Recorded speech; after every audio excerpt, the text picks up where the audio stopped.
Uyu ni umwanya tugiye kuramburaho amakuru mu buryo burambuye, amakuru aba yabereye mu gihugu cyacu cy'u Rwanda, mu turere twose tugize igihugu cyacu cy'u Rwanda. Turahera mu karere ka Nyamagabe ahabereye amahano, ibiteye ubwoba byashenguye imitima ya benshi. Abanyerondo ubwo bari kuri paturuyi baje guhura n'umugabo w'umusinzi bamwambura ibyo yari afite, birangira uyu musinzi abarwanyije, abanyerondo baramukubita kugeza amagingo ngaya uyu mugabo arwariye ku bitaro bya Mbuga, niho ari kwitabwaho n'abaganga b'inzobere kugira ngo atabure ubuzima. Abanyerondo bamukubize bihagije cyane. Abanyerondo baje gutabwa muri yombi bakurikiranwe icyaha cyo gukubita umuntu, bakamukubita bakanamukomeretsa. Byarangiye bano banyerondo batawe muri yombi. Abaturage bavuga yuko n'ubundi bano banyerondo basanzwe bahohotera abaturage, bakabategera bakabambura ibyo bafite umunsi ku munsi, ndetse ikindi bano banyerondo kugira ngo bakore akazi kabo bambura abaturage barangiza bakajya kwiryamira. Abaturage bavuga ko ari nabo babiba kubera ko bano banyerondo ngo ntago bashobotse.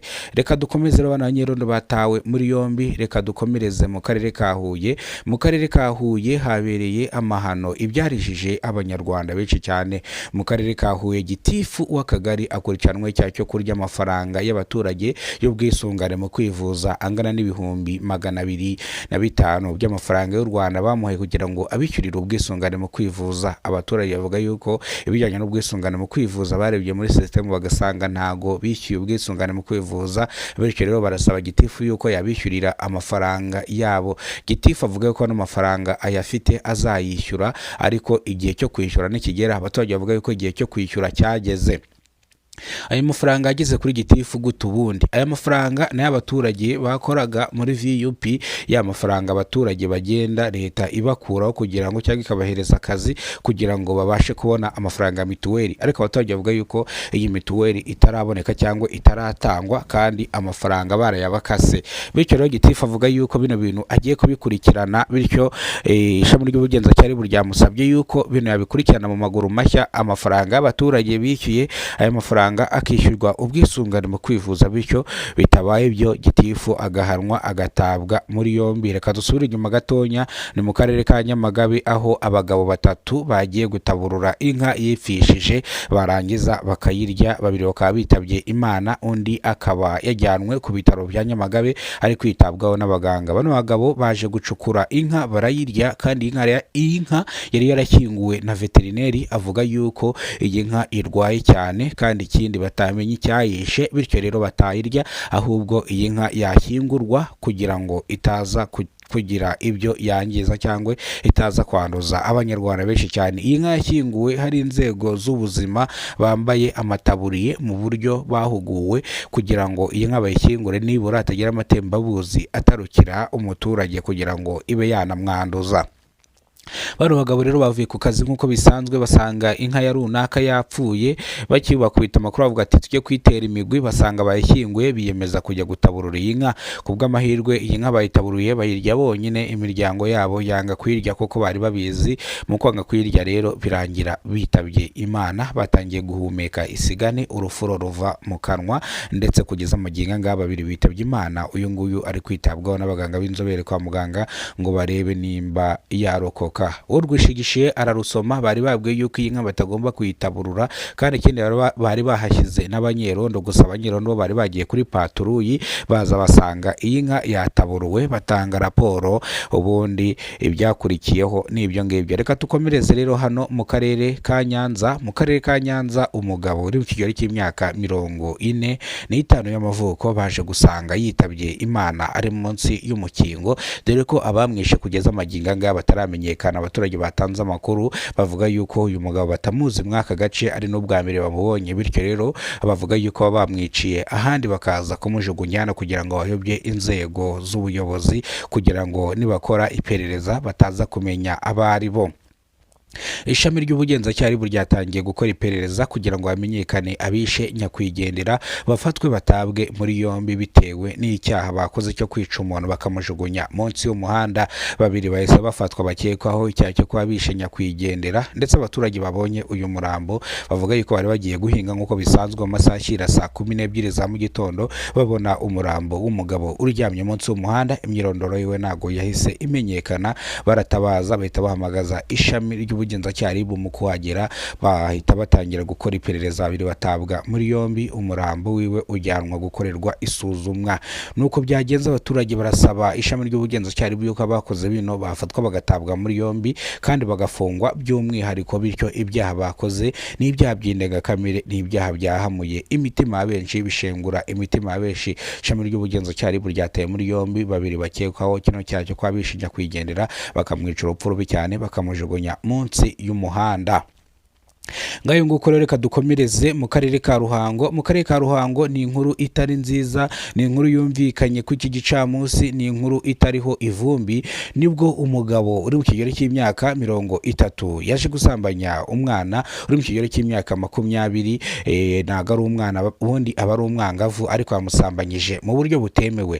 Byo ko uyu mwana w'umukobwa we yemera yuko baryamanye, uyu mugabo yamwemereye amafaranga angana n'ibihumbi 10 by'amafaranga y'u Rwanda. Uyu mugabo yamara kuryamana nawe bikarangira aya mafaranga atayamuhaye, uyu mugabo ashaka kumuhereza ibihumbi 5. Nibwo uyu mukobwa yavuzaga induru, ajya no kwishama ry'ubugenzacyaha bavuga ko uyu mugabo amufashe ku ngufu. Uyu mugabo yaje gufatwa, mu gufatwa ajyanwa ku ishami ry'ubugenzacyaha bavuga ukuntu byagenze, avuga ko uyu mwana w'umukobwa bari babyumvikanye yuko bagomba kwishyurana. Rero umugabo aza kubura ubwishyu, birangira uyu mukobwa amwihindutse avuza induru yuko amufashe ku ngufu. Uyu mukobwa yamubajije niba ibyo umugabo ari kuvuga ari byo. Uyu mukobwa avuga yuko atari byo, ahubwo yamushutse, avuga yuko ari bumugurire ikintu kimushimisha, ndetse amushuka amwoshya gukora imibonano mpuzabitsina kandi ntabwo yari ikingiye. Akivuga yuko imibonano mpuzabitsina itari ikingiye, ese amwirukankana kugira ngo amukorere isuzuma kugira ngo barebe nimba batanduranyije cyangwa atamwanduje ibirwara byandurira mu mibonano mpuzabitsina. Kubw'amahirwe umukobwa agejejwe kwa muganga basanga ntago yigize yandura. Bityo rero uyu mugabo yatawe muri yombi akurikiranweho icyaha cyo gusambanya umwana w'umukobwa ku gahato ndetse bitemewe n'amategeko. Arahanishwa igifungo cy'imyaka 35 gishobora kugabanuka kikagera ku myaka 25 iyo wajuriye.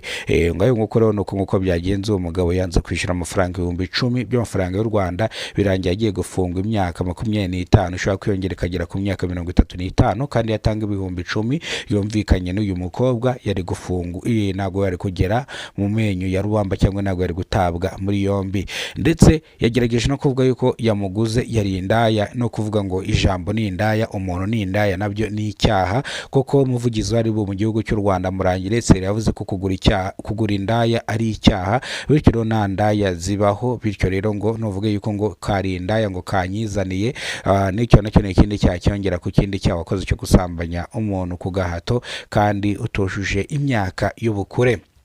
Ayo nguko rero nuko byagenze, umugabo nawe yaje gutabwa muri yombi, urwishigishiye ararusoma. Reka dukomereze mu karere ka Muhanga. Mu karere ka Muhanga habaye ibidasanzwe, imodoka iri mu bwoko bwa Hiyasi yaje gufatwa n'inkongi y'umuriro hano munsi y'isoko neza imbere ya sitasiyo. Imodoka yaje gufatwa n'inkongi y'umuriro, irashya irakongoka, iyi modoka yahiye ndetse yahiramo abantu babiri n'ibicuruzwa rifite inyuma muri kontineri nabyo birashya. Kizimyamwoto yaje yirukanka mu kuhagera, iza isanga iyi modoka irangije gushya, ariko kubw'amahirwe yaje irazimya kuko n'amapine yari yahiye. Imodoka yendaga kuba ubushwange, iyi modoka yahiye ku rwego rwo hejuru, iyi modoka yahiye bikabije cyane ku buryo n'abaturage babonye imodoka iri gushya birukanse bakazana amazi basuka, ahubwo umuriro ukaka ari mwinshi cyane dore ko iri imbere ya sitasiyo. Abari imbere ya sitasiyo batangira kugira ubwoba bavuga ko inkongi y'umuriro bugera kuri sitasiyo na sitasiyo yabo igashya, bahita bahamagara kizimyamwoto byihutirwa, iza yiruka ihita izimya iyi modoka itarangiza byinshi. Nuko rero byagenze, imodoka yaje gushya, irashya irakongoka, hahiramo abantu babiri, umwe yitaba Imana undi arakomereka ahita ajyanwa mu bitaro. Nuko nguko byagenze mu karere ka Muhanga, niyo nkuru yumvikanyeyo. Reka dukomereze mu karere ka Kamonyi. Mu karere ka Kamonyi mu murenge wa Kayumbu ni inkuru itari nziza cyane, ubwo abagabo 5 bagiye gucukura amabuye mu buryo butemewe n'amategeko, babiri baje kugwirwa n'ikirombe bitaba Imana, abandi 3 bahita birukanka basigwa birukanka cyane kubera ko bagenzi babo bari bapfiriye mwa kino kirombe. Nibwo abaturage baje birukanka bahamagaza abaturage, baratabaza, haza imodoka baracukura, haza ya mashini aracukura, bano bapfuye bakurwa mwa kino kirombe dore ko cyari cyabagwiriye, ndetse ishami ry'ubugenzacyaha rivuga yuko umuntu wese ugerageje kwiyahura ataririrwa. Nimba kino kirombe cyarahagaritswe by'agateganyo ndetse barangiza bakaza kugicukuramo amabuye y'agaciro mu buryo butemewe, n'icyaha bakoze. Bivuze ngo ni nkaho biyahuye kujya kwiyahura mwa kino kirombe. Haca amazi menshi kandi ikindi haroroshye, niyo mpamvu rwiyemezamirimo bamukuyemo kugira ngo ashake ibikoresho bihagije, ashake ikoranabuhanga rihagije kugira ngo kino kirombe akomeze kugicukura ari sefu. Bityo rero abangaba bitwikiriye igicuku bajya gucukura amabuye y'agaciro mu buryo butemewe n'amategeko. Birangira rero ikirombe kibagwiriye, birangira bitabye Imana. Nuko nguko byagenze, nuko nguko imiryango yabo isigaye mu gahinda n'amarira, ivuga yuko babuze abagabo babo babatungaga, kandi ikindi bavuga yuko nta epfo na ruguru bagira, baryaga ari uko abagabo babo bakoze. Barasaba ubufasha leta yavuze ko izabafasha ikabahereza inka muri gahunda ya Gira Inka Munyarwanda kugira ngo ibashe kubafasha mu buzima bwa buri munsi. Nuko byagenze, twahise tumanuka tugera mu karere ka Nyarugenge. Tugera mu karere ka Nyarugenge hano Kamonyi, ukigera ku kiraro cya Nyabarongo twahasanze impanuka iteye ubwoba. Hano ku kiraro cya Nyabarongo habereye impanuka yarishije abanyarwanda benshi cyane, abandi bifata ku munwa. Iyi mpanuka yashenguye imitima ya benshi, impanuka yapfiriyemo abantu 2, iyi mpanuka yakomerekeyemo n'abantu 3. Iyi mpanuka iteye ubwoba. Imodoka iri mu bwoko bwa hoho ubwo yagongaga akamodoka gatonya kari mu bwoko bwa Yarisi igahindura capati, abari barimo bahita bitaba Imana, dore ko kano kamodoka kahise kikunja kakamera nka capati. Abari barimo mwaka kamodoka ka Yarisi rwose bahise bitaba Imana. Rero abakomeretse n'abari bari ku ruhande. Iki gikamyo cyo nta kintu cyabaye, kiri mu bwoko bwa hoho, ariko iyi mpanuka yarishije benshi, yateye benshi ubwoba. Iyi mpanuka traffic polisi yahise yagera byihutirwa cyane. Mu kuhagera ihita ihamagara imbangukiragutabara mu kuhagera icungura 3 bakomerekeye mu ino mpanuka. Mu kushwanyaguza kakamodoka ka Yarisi basanga abari bamo imbere bitabye Imana. Ko kanyese hamagarwa imodoka ya polisi ishinzwe gutwara imirambo. Bano bapfiriye mu ino mpanuka bajyanwe ku bitaro bya Kacyiru kugira ngo bakorerwe isuzumwa. Nuko nguko byagenze. Iyi mpanuka arakasa mutwe. Abaturage babonye iyi mpanuka barize barangije bifata ku munwa, bavuga yuko iyi modoka iri mu bwoko bwa hoho n'ubundi iyo bicitse feri akenshi bikunze kwica abantu, cyangwa icyo kikagenda cyonyine kigasegura ahantu ugasanga shoferi yarapfuye. Shoferi asobanura yuko iyi modoka yabuze umwuka. Izo modoka zikoresha feri moteri, ndavuga imyuka, feri y'imyuka. Mu kubura umwuka buri uko abigenza, iyi modoka arayirukansa, ndetse kuba yagonze iyi modoka gusa nta mahirwe ubundi we yarazi ko abantu ari bubamare, bitewe n'ukuntu iki kimodoka cyari cyacitse feri. Kubwo amahirwe agonga aka kamodoka kayibera feri, ariko irangije irakurira neza irakajajanga igahindura capati. Abari barimo birangira bitabye Imana.